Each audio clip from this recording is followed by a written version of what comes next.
Tawan. Ako si Ricky Lee. Para sa akin, ang manunulat ay totoong nag-i-exist. Kasi akala ng maraming tao, walang writer na nagsulat ng pelikulang yan. Inimbento lang ang mga linya. Hindi sila nag-i-exist. Pero may writer po. At isa ko doon. Lahat ng tao ay maaaring matuto magsulat, pero hindi lahat maaaring maging manunulat. 任何人都可以写文章，但并不一定能成为优秀的作者。Ang Chinoy Profile natin ngayong umaga ay isang pagsilip sa buhay ng isa sa pinakapipitagang manunulat sa ating bansa. Walang iba kundi si Tatang Ricky Lee. Grade 4 or 5, gusto ko na maging writer. 4th year high school, naging desperate na yung kagustuhan kong makatakas sa Bicol. Dumating yung opportunity kasi may announcement na lumabas sa Filipino Free Press na nagsasabi na magbabayad sila sa any short story na tanggapin nila at i-publish nila, maski na sa mga baguhang writer. Nag-try ako, nagpadala ako, natanggap yung short story, nakatanggap ako ng bayad. So yun yung nagamit kong pera para lumayas sa relatives ko, sumakay ng bus, kasama ng 4 na mga kaklase kong mahihirap din.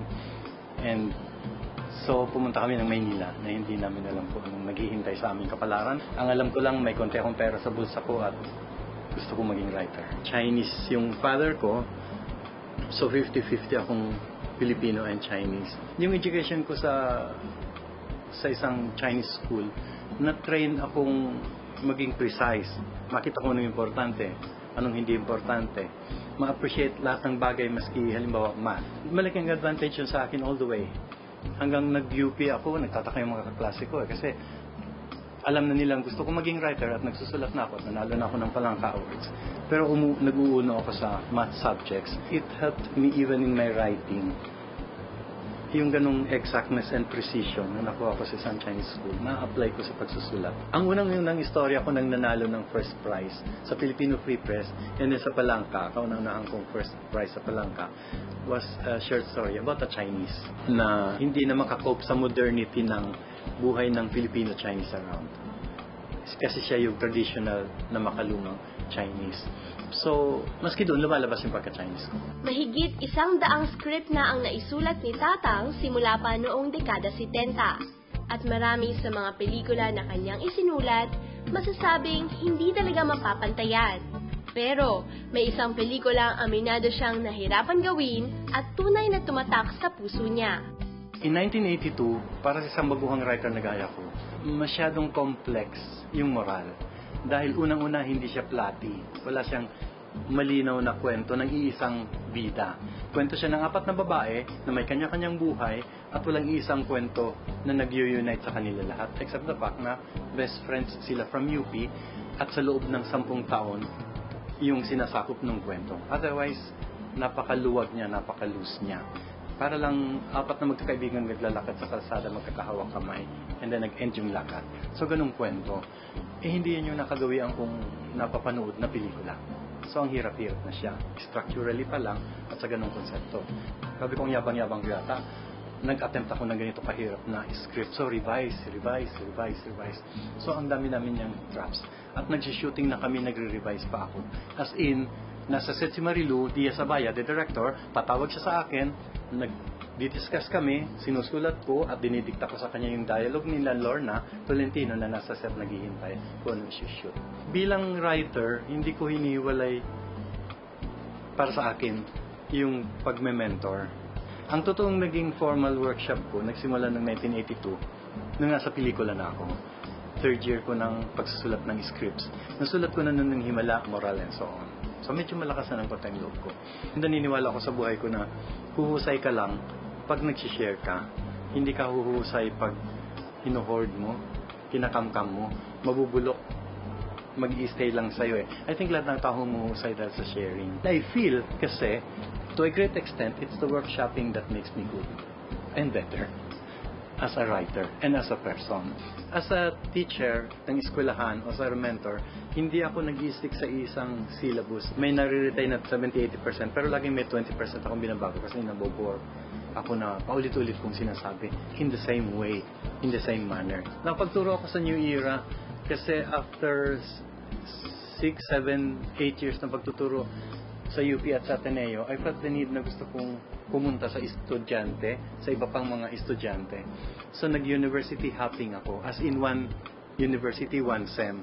So nag-UE, UST, Lasal, UP Padre Paura, New Era, etc. Naglibot talaga ako, gumala para maramdaman ko yung iba-ibang klaseng estudyante, iba-ibang klaseng atmosphere ng pagtuturo at pagtuturuan at sharing sa iba-ibang eskwelahan. And sa New Era, I really had a very fulfilling semester. Mahuhusay mga estudyante ko, I think, basically because they were very sincere. Wala sila mga ere na, ay ganito, okay, ganito. Sincere, at mababait sila. Sinamahan nila ako sa isang pagsamba, and so on, naging kaibigan ko yung iba sa kanila. So, I had a good semester at that time. Lumabas ang unang nobela ni Tatang na Para Kay B noong 2008. At pagkaraan ng 3 taong pagsulat, lumabas na rin sa wakas ang kanyang pangalawang nobelang pinamagatang Si Amapola sa 65 na kabanata. Sabi ko, gagawa ako ng tungkol sa pagmamahal sa bansa. Pero gagawin kong comedy. Matagal ko na rin gustong gumawa ng kwento tungkol sa mga aswang. Noong pa yan, high school, college, fascinated ako sa mga aswang at mundo ng mga aswang. May feeling akong misunderstood creatures sila. Sa ating literature, sa ating pelikula, lagi nilang pinoprotest kontrabida and so on and so forth. Pag sinabing manananggal, ang pangit ng buhok at nanlilisak at ang mata and so on and so forth. So sabi ko gusto ko rin gumawa ng tungkol sa mga aswang. Pagsamahin ko kaya. Finally, and so, nang pinagsasama-sama ko ng yung elements na yon, may sumingit na isa pang element. Interested din ako sa history. Matagal na akong fascinated kay Bonifacio. Yung pagpatay kay Bonifacio na iba-ibang version, paano pinatay, anong nangyari sa kanya, and so on and so forth. Parang napakagandang kwento, pelikula, man o nobela, yung buhay pa lang ni Bonifacio.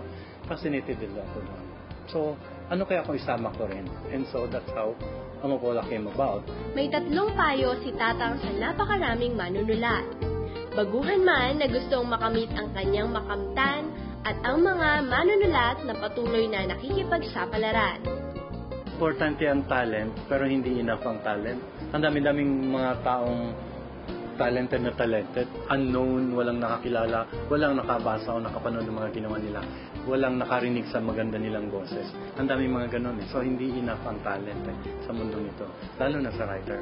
I think it's more hard work than talent. Ano man ang meron ka, tatrabahuhin mo yun ng todo.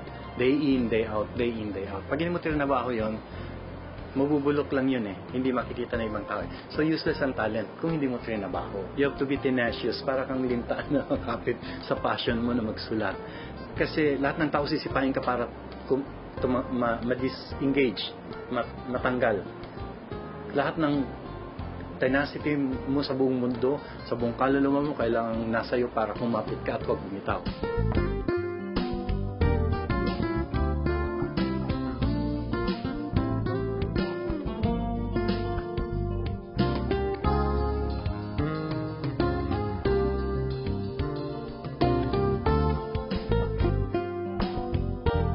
Importante na merong show na gaya ng Chinoy TV. I think dapat sa maraming paraan, sa maraming klase ng platforms, napo-communicate natin sa ating mga kababayan ang buhay at ang kwento ng mga Filipino-Chinese, because in the end, talamak ang Chinese-ness sa ating lahat. Halos karamihan sa atin Filipino-Chinese in so many ways. And para sa akin, na maagang namatay ng tatay at tumigil mag-aral ng Chinese. Tumigil ako nung grade 5 ako mag-aral ng Chinese, namatay yung tatay ko. Parang feeling ko, ay hindi ko na kailangan magpakahirap mag-aral ng Chinese, which pinagsisihan ko. So para sa akin na tagal ding nalayo sa Chinese roots ko, hindi na ako nagsasalita ng Chinese halos, pawala na ng pawala yung naiintindihan ng Chinese words at nasusulat na Chinese words. Napakalaking bagay yung makapag-reconnect ka sa Chinese-ness mo, even if through a show like this. Ang isang show na gaya ng Chinoy TV is an opportunity para maski pa paano, to some extent, makakonekta ka uli at makatouch base sa pagiging Filipino-Chinese mo. 早安，我是李兴乐。You're watching Chinoy TV, 北华电视台 at Net25. Dito na ako.